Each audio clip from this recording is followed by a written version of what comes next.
fourscore and 7 years ago, our fathers brought forth on this continent a new nation, conceived in liberty and dedicated to the proposition that all men are created equal. Now we are engaged in a great civil war, testing whether that nation, or any nation so conceived and so dedicated, can long endure. We are met on a great battlefield of that war.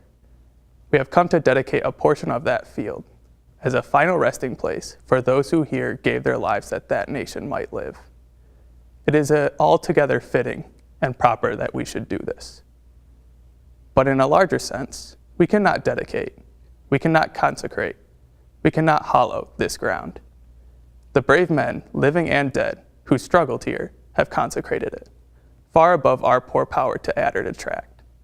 The world will little note, nor long remember what we say here, but it can never forget what they did here.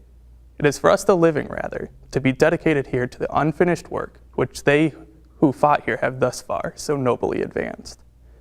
It is rather for us to be here dedicated to the great task remaining before us, that from these honored dead we take increased devotion to that cause for which they here gave the last full measure of devotion, that we here highly resolve that these dead shall not have died in vain, that this nation, under God, shall have a new birth of freedom, and that the government of the people, by the people, for the people, shall not perish from the earth.